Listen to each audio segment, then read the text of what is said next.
everybody. Welcome back to the Motion Mentors Parkour Business Owners Podcast. And today I have a local parkour athlete, Derek Magsanay. How do you say your last name, Derek? Magsanay. Magsanay. Interesting. Cool. Yeah. So today we are talking about how to start an outdoor parkour coaching service. So one-on-one, one-to-group, one-to-many outdoor, classes, private lessons.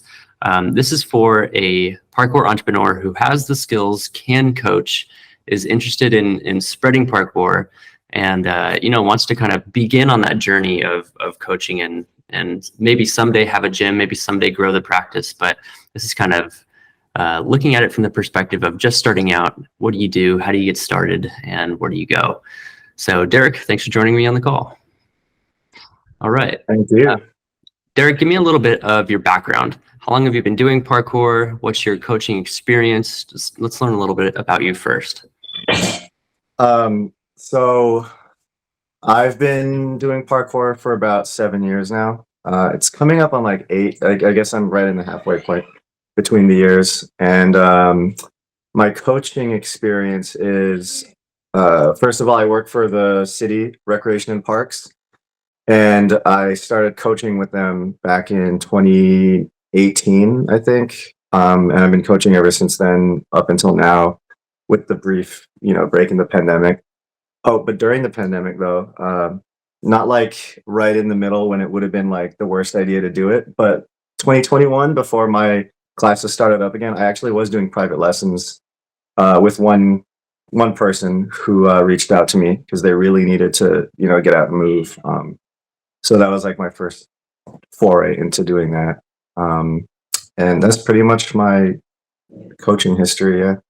Oh, actually, also, I worked at a gymnastics gym teaching parkour like a bit after the pandemic started to cool off because my lessons basically were put on hold by the city for a really long time. So I had to get like a new gig. I almost forgot about that. That was about like 4 months, I think. Yeah. Okay. And I know that you are part of San Francisco Parkour, and you're organizing beginner sessions around the city on the East Bay and on the San Francisco Peninsula proper. Tell us a little bit about how you're organizing that, and what does a beginner class look like right now? That's right. Actually, I guess technically that would have been how I started coaching. I almost forgot about that because it's been a while since I was doing that. I started that also in 2018 when at the time the current leads of BAPK, Bay Area Parkour, were starting to phase out. One of them, just aged out of it because he had a family. He was getting older. One of them moved away. And they asked me if I wanted to take over because I was the most consistent person. And that was the first time I got a taste of teaching. And I kind of just copied what I would see them doing, every Sunday. It was weekly, every single Sunday, 12 to 2. And what it looked like was, basically we would just lead a group warm up with everybody that would show up. And then when everybody was warmed up, we would find whatever challenges in the area we could all work on together as a team, and then based on the skill levels of each person, kind of just show them whether they were beginners or like seasoned veterans, a different progression level they could work on for that challenge. And then at the end of class, we would do conditioning and then stretching and stuff like that. Yeah, and I've attended a couple of these beginner sessions helped by Derek and others. And you'll have parents showing up to these with kids. You'll have folks that appear to be like 50 and older. You'll have kids that are 13 and under. It's quite the wide range, and it's been fun to see it continuing, and it always looks like a fun time when you're there. Derek, tell me a little bit about, like, right now, what is causing you to want to start charging for lessons? What are the lessons like? How do you want them to kind of look like one-on-one, one to small group? Tell me about your why and your vision. All right. So why is, you actually planted the idea in my head for the first time. I had, like I said, had done it once before, around the tail end of the pandemic. but I didn't really, for some reason, consider. Oh, actually, I know the reason, but I'll get into that. I never really considered making it like a thing until now, and I guess I would say that my coaching position at Recreation and Parks, the hours are sort of drying up. We have this really stupid thing. Some people might know about it already. It's called temporary exempt with my job, where they don't want to pay us benefits, so they give us a cap on how many hours we could work per year. And they have like a loophole where they could keep people working every year, even though we're meant to be let go at the end of every year, by keeping us from reaching that limit, because you're supposed to get let go after you reach your limit of hours. But basically, we have to keep we have to keep an eye on how many hours we work every year, and I'm butting up against that ceiling right now. So they are cutting down my hours basically this year. Um, and almost was considering going to work at Acro Sports, which is a gymnastics gym with a lot of different acrobatic activities. One of them including parkour. Local guy Elijah, who's really good, works there, and he was like, "Hey, you have a job whenever you want." So I was like, maybe I'll go work there to fill out my hours that I'm not getting with Recreation and Parks. And then I trained with you recently, and you were like, "Why don't you just do private lessons?" And I was like, "Well, there's like a few things I don't want to deal with, like taxes and getting insurance and all that stuff." And then you pointed out like it's actually not that hard when you actually try to do it. So I thought about it over the night, and I thought to myself, yeah, actually, I guess it wouldn't really be that hard. So why not? It would be a lot easier to um, be my own boss when it comes to coaching and making my own programs and stuff like that. And said the second part of the question was how would want it to look, right? Like my Yeah. classes. Um, Actually, that was something I was giving some thought before this meeting, and I was going to ask you what suggestions you might have, but I did think I would probably tailor it to each person, because I could do adults, I could do kids, and everyone's, going to be at a different level, most likely. So you did mention when you pitched the idea to me that I could tailor it to whatever goals they might have. And if they didn't even have any goals, I figured I would just, mostly like kids probably wouldn't have goals. Just kind of base it off of what I'm doing already with my coaching jobs. Got it. Cool. Yeah, I was really excited to hear that you wanted to explore the topic and see if it works for an additional income stream for you, and pair it with your passion of parkour and your obvious ability to connect with people and teach. Um, and yeah, I tried to plant the idea in your head because that's how I got started. Before I opened my first parkour gym, now I own three. That's exactly how I started. My job was coaching parkour out of some local gymnastics center, but they were trying to push us out ultimately at the end of the day, Mm. and eventually did totally push all parkour activity out of that gym. Yeah. And so what we did, or what I did, was went and just started coaching. Started doing private lessons. I charged $35 an hour at that time.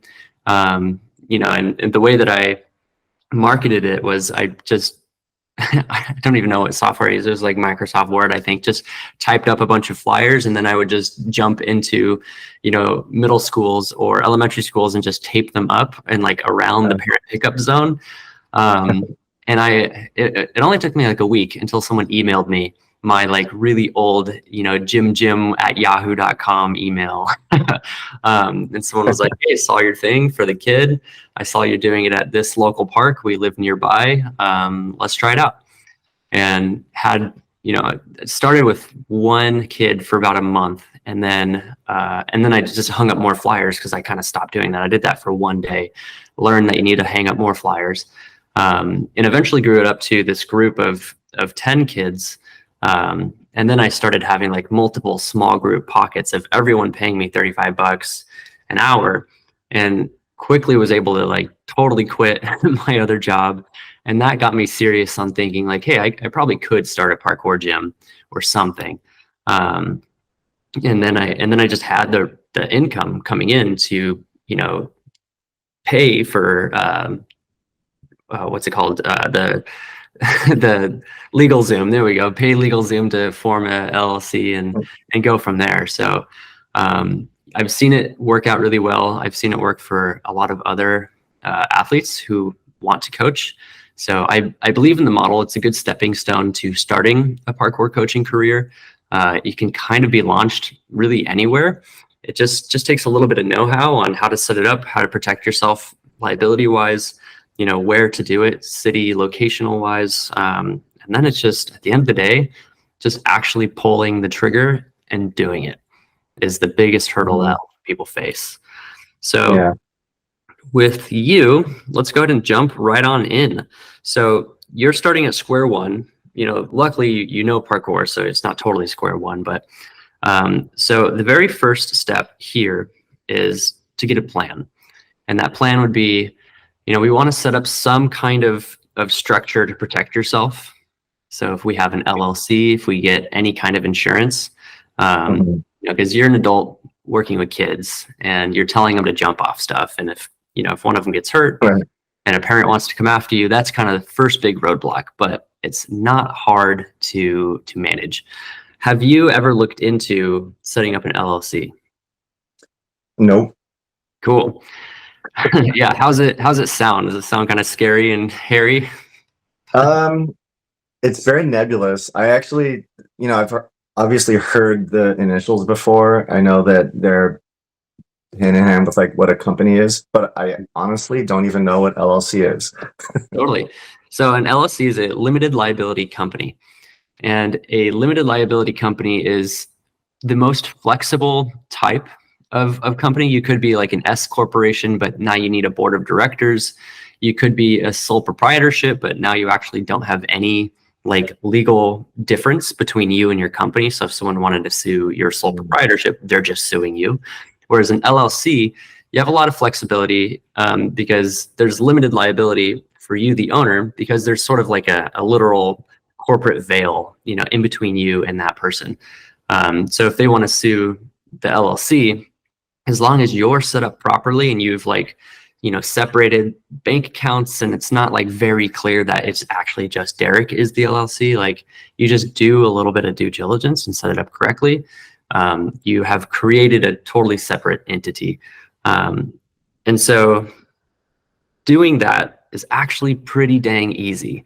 If you go to, I'm going to recommend LegalZoom, and I just went through this process not too long ago because I was setting up the LLC for Motion Mentors, the parkour business consulting group. And so we go to LegalZoom.com, you pick that you want to be an LLC, and I think that's what I would set up an LLC if I were you. And then you just go through the steps. You pick a name, so whatever it is, like Derek's Parkour Coaching, or get creative with that. And then the process of going through LegalZoom, they're going to try to give you like 6 million upcharges, and you need none of them. You just want to form your LLC. They're going to ask if you want like a bank account. You don't need that. They're going to ask if you want like, all these other, like all this other stuff. You don't need that. You just need to get through the process and have them file with the state. So you'll see as you go through that, you'll just be clicking a lot of no thank yous, as you go through.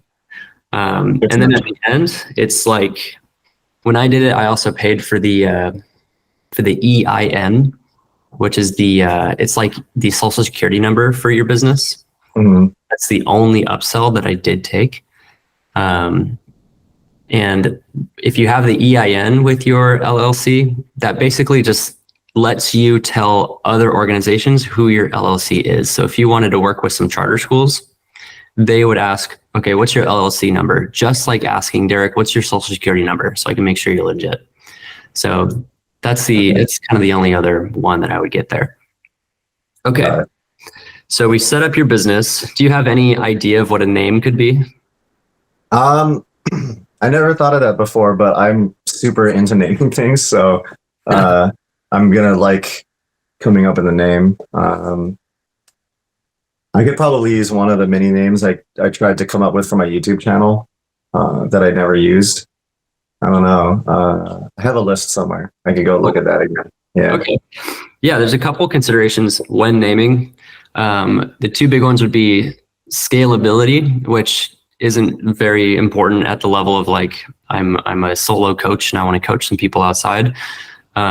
So you know, if you tied it to like San Francisco parkour in some way, you have it's hard to scale out of San Francisco. Like if you go to Dallas, you know, like now but that's rarely of importance unless you like want to open up many gyms or, you know, something. So that one you can mostly forget about, and you could also just change your name later if you needed to. But one that is really important right off the bat is a name that helps your search engine optimization, your SEO. So if you are now like San Francisco, Bay Area, outdoor parkour, whatever, something. So like if a parent searched it and then they saw your title, they would instantly get what you do, where it is, and who it's for, you know? Right. Yeah. Cool. Those are things I gave thought to when I was coming up with my YouTube name. Totally. Yeah. So I get that. Okay. Okay. Another thing that you said you had some issue with was just the idea of paying your taxes. Yeah. Have you ever done your personal taxes? I think I did like the first couple of years, yeah, when it was really simple. Not that it isn't really simple still, but I use TurboTax now just so it's faster. And you know, it helps make sure that I don't make any mistakes. Basically laziness is what I use TurboTax for. I did it, yeah, a couple times though in the beginning. So while you're doing TurboTax for your personal taxes, oftentimes there's an option somewhere in there that's like, do you own a company or is there anything else you want to include on your income? You just say like, yes, I'm employed by Derek San Francisco Parkour Services LLC. And you'll have the EIN, so which is a social security-ish for your business. So you can just tell them like, here's the EIN, like here's how much, you know, it made, you know, bada bing, and then it's just as easy as that. So it doesn't have to be this scary process, especially if you use a software like TurboTax, or if you have like a local like accountant service that you pay for. Yeah, so it's really just as easy as personal taxes. It's just a little bit extra. For an LLC at the time of this recording, it's about $800 a year to keep it alive. That's the fee that you have to pay to the state. And so if you're charging $35 a lesson or $35 an hour, whatever you're doing, that's 23 lessons, right? So if you, let's see, how many is that a week? Yeah, if you're doing 5 lessons a week, like up until you get to 20, like, you know, you have that paid off in just a couple weeks. And that's if you have one kid, if you're coaching one single kid.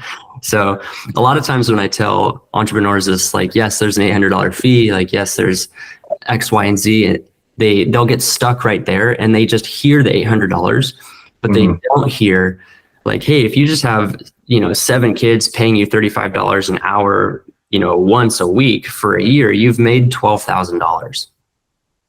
That's a bit more than $800. Yeah. So, okay. Any questions on setting up your LLC? I guess once you've set it up, what does it look like when you use it? Like, how would you, I guess, what's the next thing to do after you've clicked through all of the upsells and you're like, no, and you get the EIN and then it's done? What do you do with it? Or how do you use it? Yeah. So it'll be a little bit until it's going to get sent off to the state. The state's going to approve it. It's going to come back to you.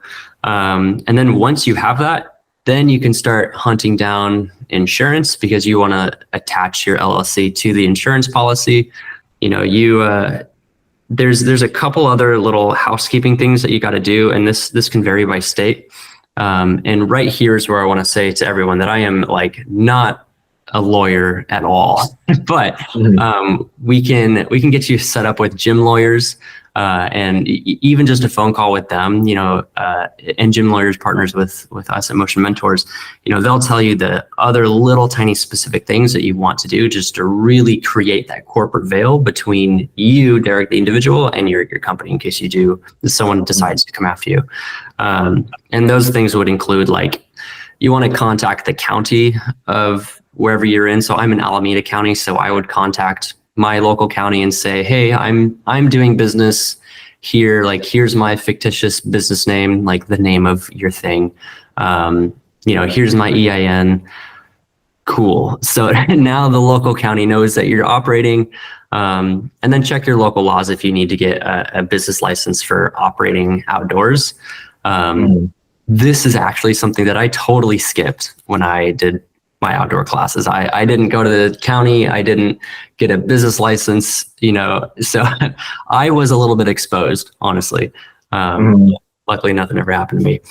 Here, I'll even make a note of this. I'll work with Gym Lawyers to come up with an article on all, like, specifically the step-by-step items that you want to create to be, like, totally legally protected outdoors. Okay, so that's coming soon. So you didn't have issues, though, luckily, or maybe you did. I'm curious if there's a story there. But since you were, like, sort of exposed or vulnerable, before you did this stuff, did you run into any issues like that? No, I didn't.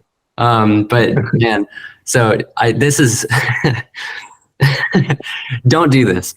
But I did do this. I was, like, taking kids onto roofs and stuff. Oh, like my local middle school with just, like, had a playground of a roof, and it was also really easy to get onto. So, like, I would take kids up there and be like, oh, this is what it's like to climb down from a wall. So, like, if something had happened, or if a parent just, like, really didn't like that, the parents knew I was doing that. But if one parent just hated that, then I was exposed. And also, I didn't have a waiver, and a waiver is something we can talk about. So after we have the LLC and we're kind of ready to go, you do want to have a waiver for your people, and that is just a piece of paper that describes exactly what you're doing and exactly what the risks are. And here you can look up most parkour gyms, and again, this is something that Gym Lawyers can help you with. Look up most parkour gyms, find their waiver, and just look at what elements it has. Look at if there's any existing outdoor parkour programs, of which there are a lot, and I can connect you with some after this. Look up their waiver and see what they have. And a lot of times sections can be, like, copied and pasted, and you can get pretty close. And then you can send it over to Gym Lawyers or send it over to a lawyer of your choosing and just say, like, hey, does this work? What else is needed? And that is something that's really easy for them to just scan over and give you tips on what to add in, and then you're good, right? And then once you have that, you can either print them out and have a stack of papers, or you can use a service like smartwaiver.com or waiverking.com and keep it all totally digital. Then you can send parents a link, you could have a QR code to it, and then you don't have to keep a bunch of papers. So at this point, we are pretty much ready to go. We have our corporation, we thought about our liability, we have our waiver. I think the last bit here is you take your EIN number, the social security number for your business, and you go to the bank and you set up a bank account.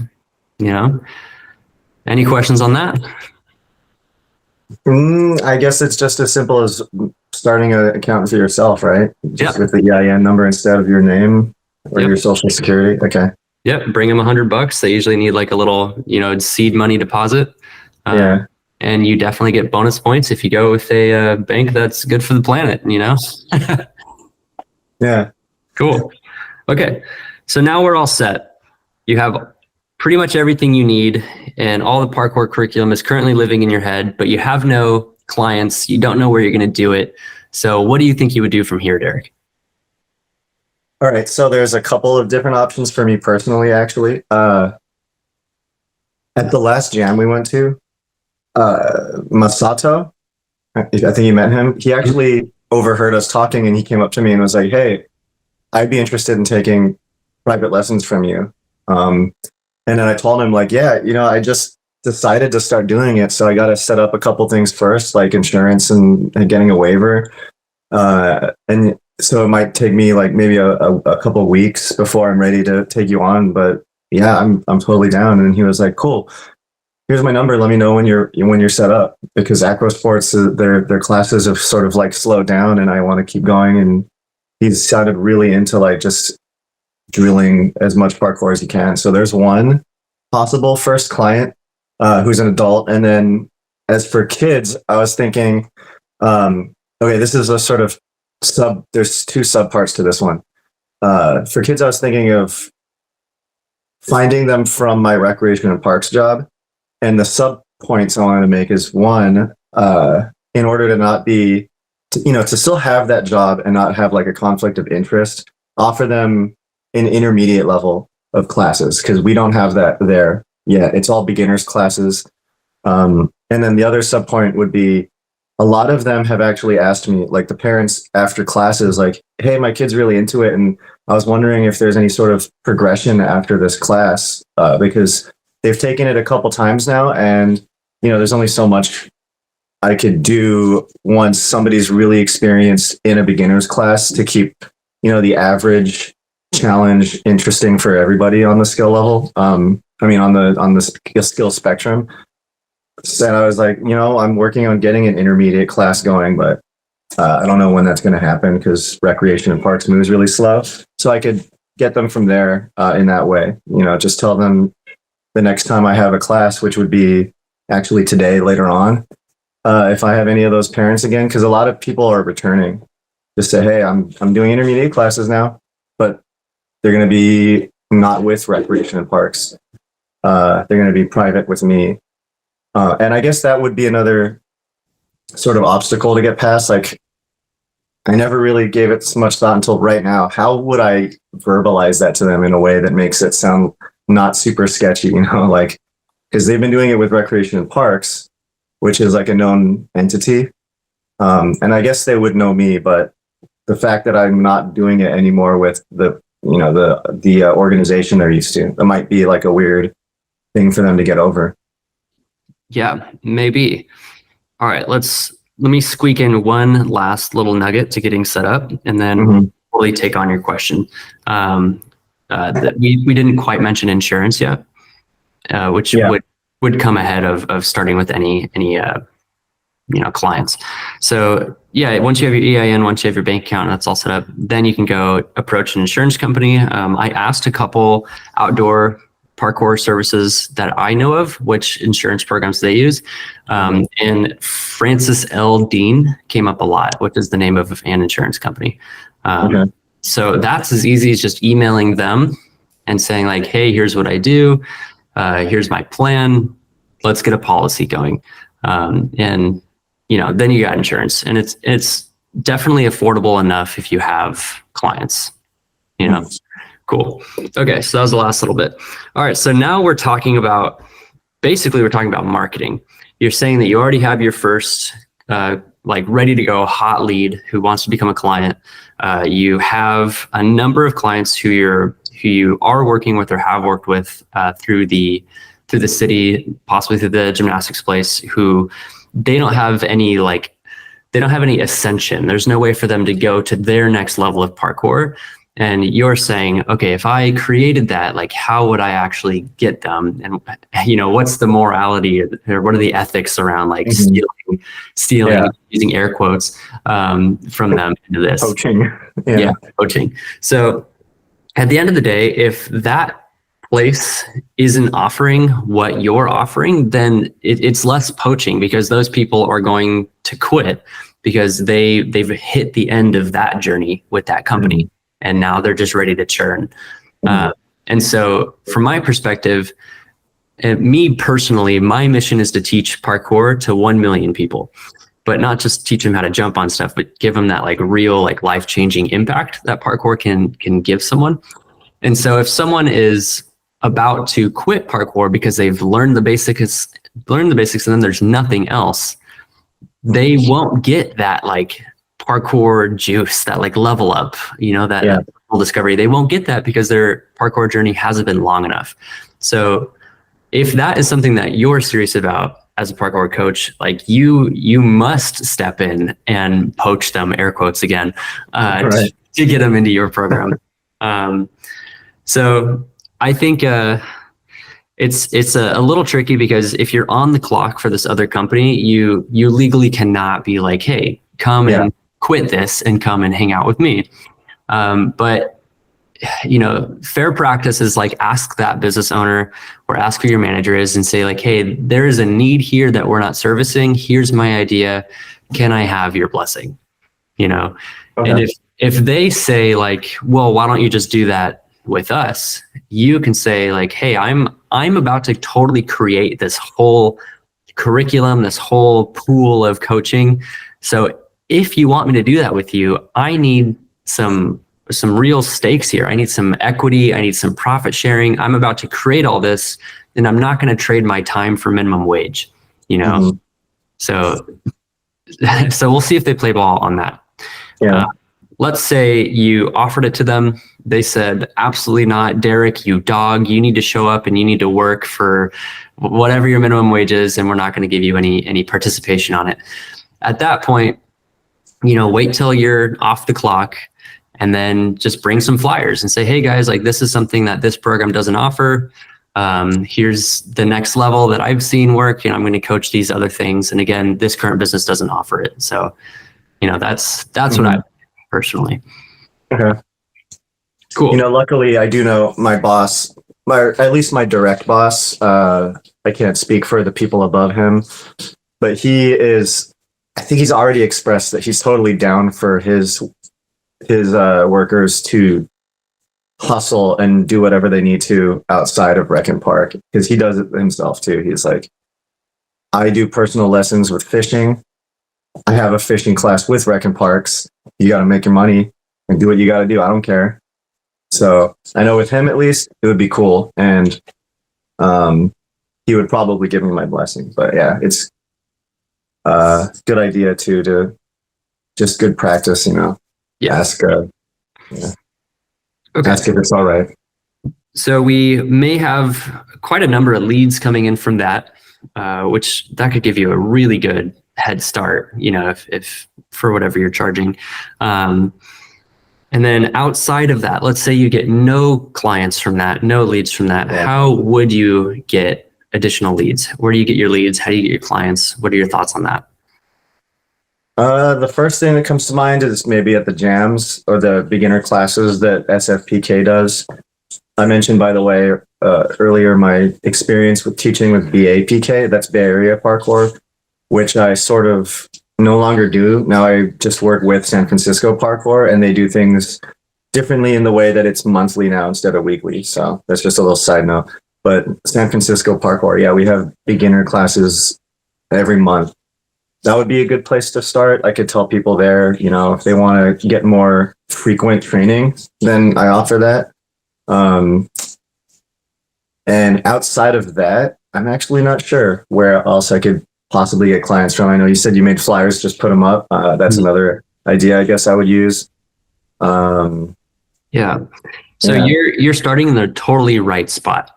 You are connected with people who you already know. There's already a lead funnel. There's a person generation system in place, like at your gymnastics place and at the Parks and Rec place, and then at these beginner sessions. So starting there is the low hanging fruit, and you're spot on with that.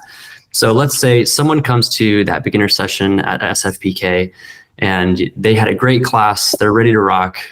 They liked it. Now you need a way to upsell them or to convert them into your program. And to do that, there's a couple things you need in place. One is you have to get their info. You have to actually establish them as a lead. So that's full name, email, phone number, right? So either you collect these things at the beginning of the session, or at the end of the session, you have some way to collect that. That's fundamentally what everything else I'm about to say is trying to do. Ways you could do that, aside from just like walking up to them and using a piece of paper, which is probably the most effective in that moment. another way to do that is to have a website, or at least have like, a single landing page connected to your social media or something, so that if a parent showed up with, 2 8-year-olds or 2 10-year-olds and they are interested in parkour, the parent needs to feel like this is legitimate and you're actually a coach, you actually have a company, and you're not just like some guy off the street. And if you have a website, which you can make really easily and inexpensively using like Wix or Squarespace. I use Wix for my websites. You just need a homepage, and then you just need like a try a class button. And then that try a class button just goes to a landing page.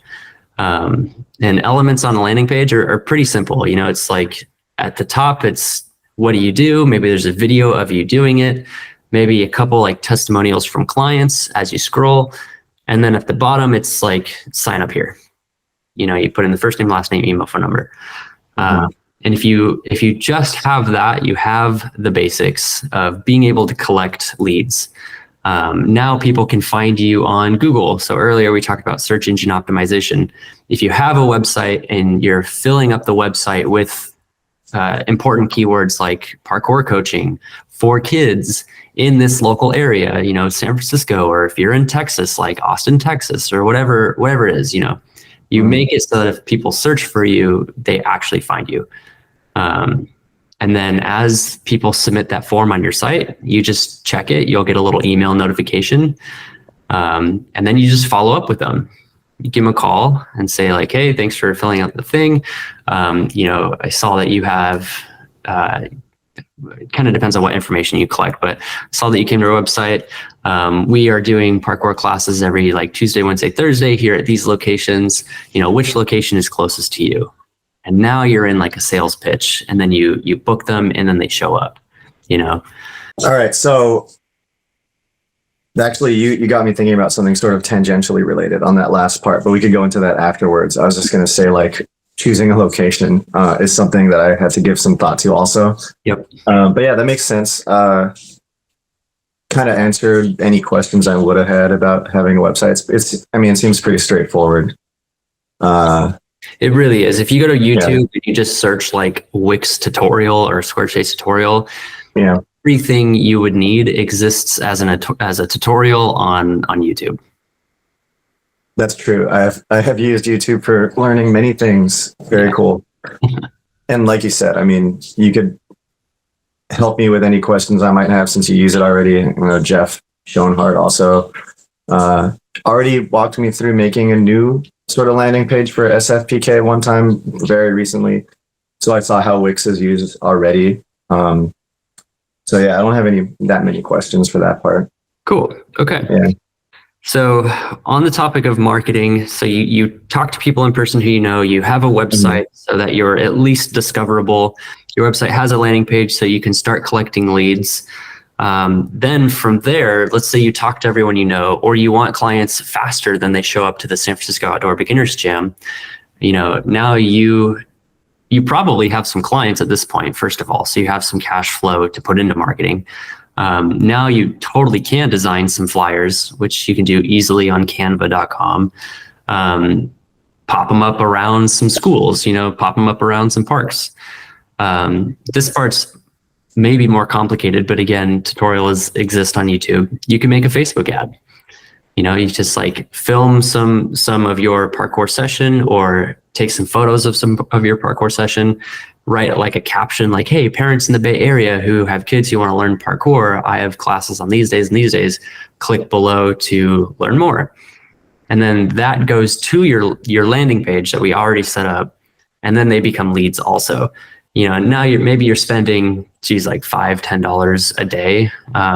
But every new client you get pays you $35 an hour, and they stay with you for like 4 to 6 months and beyond. So, you pay $30 to get a client, but that client pays you like, $6,000 over their lifetime, or $12,000, or not $12,000, $6,000, $4,000, $2,000, even $800 over their lifetime. Like, it's definitely worth it, to figure out what that cost to acquire a client is versus their lifetime gross revenue, and if you only have to pay like a little bit to acquire, but the lifetime gross revenue is a lot more than that, then the equation works, and you're just paying yourself. So it's not like you have all this overhead to consider also.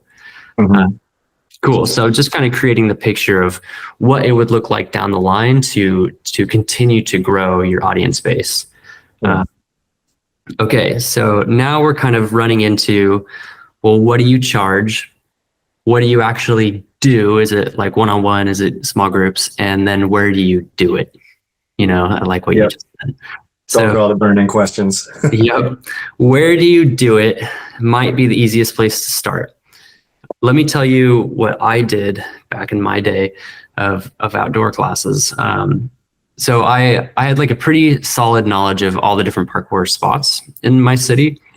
And I knew which parks I could show up at with like 20 to 50 parkour athletes and just jam for hours and hours without anyone showing up to kick us out.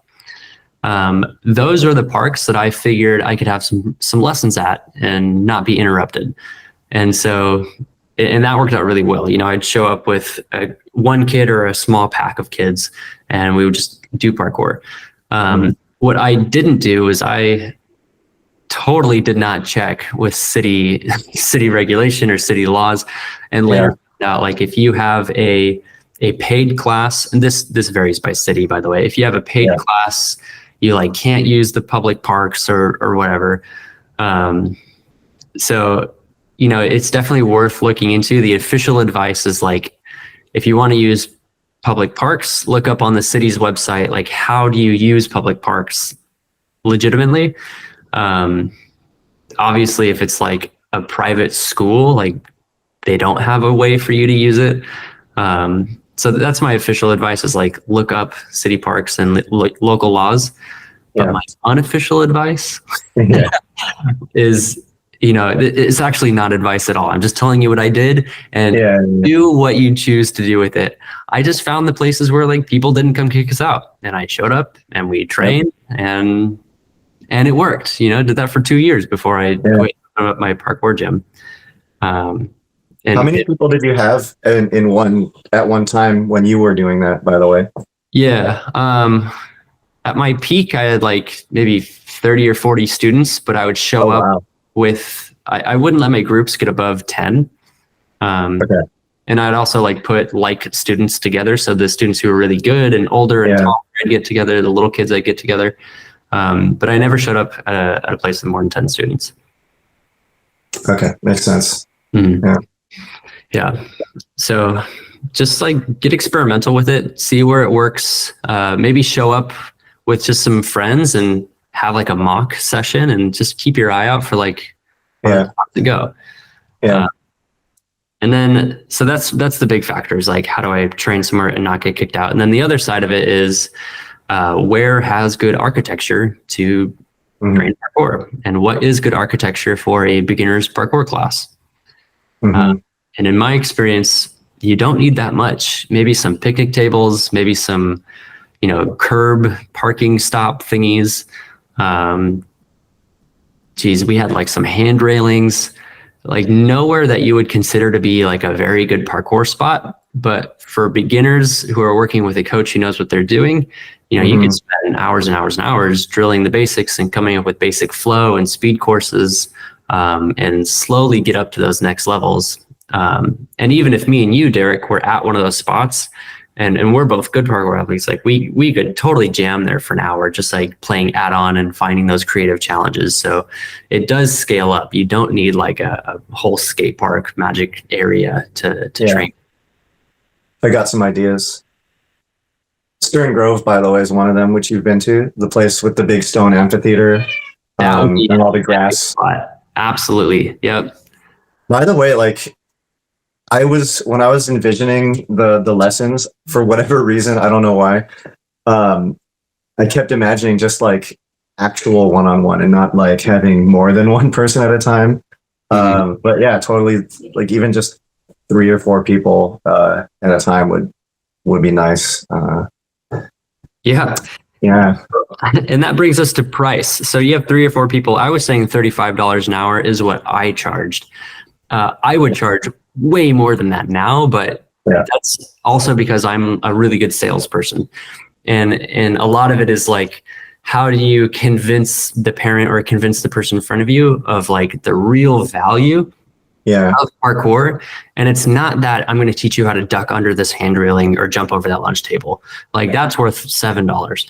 But if I teach you that you are someone who can do hard things, that you can like gain all this strength and skill and balance, and it'll enrich your life like forever. It'll boost your creativity, your confidence, your reaction speed, your ability to fall and not get hurt. And those are lifelong skills. If you can sell on those points, now you can charge, you know, like I do private lessons for parkour for $120 right now. And then I do business consulting for, you know, a lot more than that, because the value proposition is different. But once you kind of can zoom in on those specific benefits, then you can get a little bit better at negotiating your price up to something that, you know, leaves you feeling excited. But without all of that, when I was not thinking of this at all, I comfortably charged $35 an hour and had groups of 10. So I was working for $350 an hour. Like I was getting paid like a lawyer, and I was 20 at a park, you know? Yeah. So what do you think you could charge? You know, what's funny is I was thinking about this a lot ever since you broached the subject, and $35 is what I landed on as being not too low for myself, and also not too high as to scare people away. Because one thing I was thinking of was, how does that compare to other classes they can take in the city? Well, like my own class with rec and parks, and then acro sports, and then the other gyms in the area, you know, I looked at all of their pricing, and it's sort of like around there, you know, around that same amount, maybe a little bit lower, a little bit more, give or take, depending on the place. But I was like, if I charge way more than that, I would be worried that they're like, I could just go to acro sports for $20. Why do I have to pay you 35, you know, for the same amount of time, especially? And they have equipment and like space, you know. So that's the only reason I was like, I don't know about charging more. So I think starting at 35 is totally reasonable, and you'll build your confidence, and you'll build your voice, and you'll start to get students in your class who just love it. And then when you get new kids in, they see the kids who love it. And then you'll have like a little self, you know, like a flywheel, like a little see if kids who love it. And so one huge mistake that entrepreneurs of all genre make, especially brick and mortar service or product entrepreneurs, and oh man, especially parkour gyms, they will set their prices by looking around and seeing what other gyms or other whatever gymnastics places are charging, and they'll match it or go cheaper. And that is like such a plague on the parkour industry right now. But logically, it makes sense. You know, like I don't have a gym, I don't have all this equipment. You know, they could go to that gymnastics place for, you know, this set price. So like, why would I charge more? And the reason why you would charge more, Derek, is because of you and the culture that you're creating in your class. If you go to like, you know, Joe Schmo's gymnastics place who has like a rip-off parkour program, and they have some, you know, 15-year-old who barely does parkour coaching it, like those kids aren't getting that huge experience that you're bringing to the table. And they're not getting that 10,000 hours of this guy has trained parkour, has taught hundreds of people already outside for free because he loves it. And when they are in your class, they'll get that they are building that genuine, authentic connection to parkour, and that parkour will become their sport through you. And when you're seeing that transformation and those people are showing up like, this is my sport and Derek's my coach and I love this, now all of a sudden you can charge more than a lot of places. And now all of a sudden it actually doesn't matter if you don't have a single piece of equipment, or your equipment's not painted well, or your name is stupid. Like, it doesn't matter, because they're there for you and the experience that you're giving them, and because of the ownership that they have over parkour that was facilitated in your class.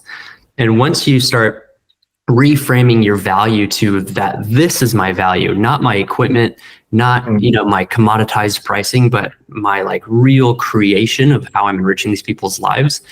Once you get 10 people into your program and you have all these other people banging down your door because you're making a real impact with kids or teens or adults, whoever you are working with, you'll experience like, oh, I could charge 45 for this. I could charge, let's do like a whole group of people, and I want to try to make, $500 off of this group. So that's divided by however many people, like you'll once you get a little bit of experience under your belt, you'll personally, viscerally feel what I'm saying, and you'll gain the confidence to charge more and also sales pitch it in a way that leaves parents really believing you, and then they'll see the results, and then they'll happily pay you more. Cool, makes sense. Yeah. Okay, so we got pricing. We kind of talked about like you could totally do one-on-one. By the way, if you do one-on-one, I wouldn't charge for me anything under $70 for a one-on-one lesson, even if it's outdoors. But if you're doing like one to many, a small group, like now you have a wider range. And of course, if you're just starting out, like you can set some experimental prices. So, all right, I think that's all I have to say on pricing. Yeah, I get that. Makes sense that like with the actual one-on-one, you could charge more because they're getting your undivided attention and all the focus is on them and no distractions. So I understand that. Yeah. Cool. Okay. So we talked about marketing. We have your pricing. You got to figure out where you're going to go. We set up your business. We have your insurance. You have your, corporate veil protecting you in case anything goes wrong. Now you just have to actually do that. So Derek, tell me what your timeline here is and leave me feeling convinced that you're actually going to do it. All right. So there is one little obstacle going all the way back to the beginning that I was wondering about. Now that we're at this point, I can ask it. And that would be, you already mentioned the $800 thing scares off a lot of people in the beginning to get an LLC. So I was wondering, like, if I don't have enough to get it in the beginning, like, and having enough clients will pay for it in the long run, but it's like, can I get away with maybe starting off classes without it so that I can get the money to get it? You know what I mean? Yeah. And you can, and that's what I did. Yeah. But like, if the chances of something going wrong are pretty low, right? You're not going to get some kids show up on a grass field learning like precision jumps to like literally implode and have all their bones break, and then the parents see you. But like, there's a chance. Yeah. And there's no protection that you have at all. So that's as a gym owner, and I see thousands of people come through my doors every month, or every whatever period of time. Like that's an issue that would keep me up at night, because that's like a game ending condition if it goes wrong. Yeah. On the other hand, if you just like let's say you have no money, you have zero in the bank, if you, assuming your credit score, personal credit score isn't literally like 500, just like get a credit card and put some of this on the credit card. And then, and that'll light a fire under your butt because you have a credit card payment coming up. Yeah. Get the students that you already have said you have access to, get 3 of them signed up. And that's probably now more than paying for your credit card payment, and then just like get that momentum going. Yeah. I mean, I do have a credit card, but I mean, dang, that's another thing is like, I'm already paying the bill that I have. So the damn brokenness right now is my main obstacle. It's like, that's everyone's obstacle, Derek. And if you don't figure out how to get through it by taking a little bit of risk, and that's the key word, you got to take that risk, put in the work, and actually make the decision. You're just going to be in the same spot next week. So here's to mitigate that risk, I guess, would be like make I know there's no such thing as like 100% certain, but make sure that I get like enough clients to cover, those bases. So I guess then reverse engineering this, my next step would be like go out and actually try to find clients. I already know that I have the one, but I guess I would have to do a little bit of marketing. This is also sort of, I'm realizing now as I'm saying it, another obstacle is like, it seems so vague right now at this moment, like whether or not there are actually clients that I'm going to be able to find within the next like couple weeks. And I guess I won't know for sure until I actually try it. Yeah. But I'm trying to envision it. Like I said, the thing about offering intermediate or the next level up classes for kids in my class at Recreation and Parks. But it's like, man, now I'm thinking, what's that going to look like talking to them?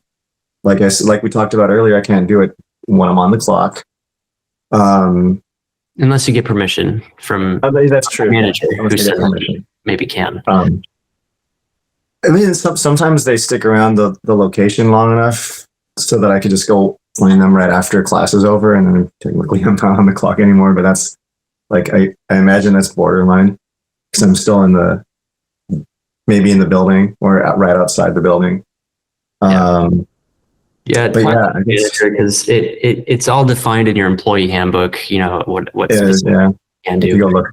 But if you just whip up a flyer and you ask them to just talk to you, and you're basically collecting leads before you have anything to sell them, that's a great idea, because then you convert all the people at the SF place, the outdoor parkour lessons, at your current classes you're doing, and you get a pool of, let's say conservatively, 5 leads, 5 people say yes. And I think that you'll get more than that. That is already enough to do everything that we've said on this call. Yeah, I guess I would probably feel better about the risk once I look into the leads, and then I'm like, okay, this looks possible now to start classes actually. And then even before I even start any classes, once I know that I'm going to have people I can teach, then I would feel really good about, using my credit card to plunk down that money for the LLC. So I guess that would be that's what I'm going to do, is try to find concrete clients, talk to them about it. Would you say that the website can maybe wait until, I don't know what time I'd wait until, but like, I guess after I already have clients, if that's already coming together, and I don't have a website yet, like that could wait, right? Totally. I actually never had a website for my outdoor classes, but now that I am a trained marketer, I just know how much more easily you can get leads by having a website, because then people who are searching already on Google will find you, and then you'll just start getting happy accident leads flowing into the market. But yeah, you're totally correct. Go with the people who already know you, who are already in those classes you're connected to, them and then their friends. That's called affiliate or affinity marketing. When you have a client and they love you and you're like, okay, cool. Like, what about your friends? Like, I'm going to have like a buy one, get one, or a bring a friend for free session, who's in your network. And that's called affinity marketing. So if you start with that, you start getting some good leads. Maybe you invite them to like, no, I'm not going to say that. I was going to say maybe you do like one parkour lesson or something, but I'm a fan of having insurance and stuff first before doing any of that. Well, what about you said without an LLC, it's you're pretty vulnerable. What about just insurance by itself before having an LLC too? Yeah, you could get personal insurance on that. It's just like one less layer of armor. They still can and will fully, worst case scenario, fully sue you. The insurance doesn't stop any of that from happening. Insurance just steps up and says, okay, our policy will cover $50,000 of this. Makes sense. Yeah. All right, Derek. So you know what to do. Go find your proof of concept. Go ask those people. Make a little flyer so that you have like a piece of paper to show them. Once you have a minimum number, like 5, I think is fine. 5, 10, whatever you need. Then those people are waiting on you, and then you hurry up, make your stuff, tell them when to show up and pay you, and then you're off to the races. I'm gonna go try to find 5 people. Excellent. As soon as I can. I will check in with you soon, okay? All right, cool. Thank you. This was awesome.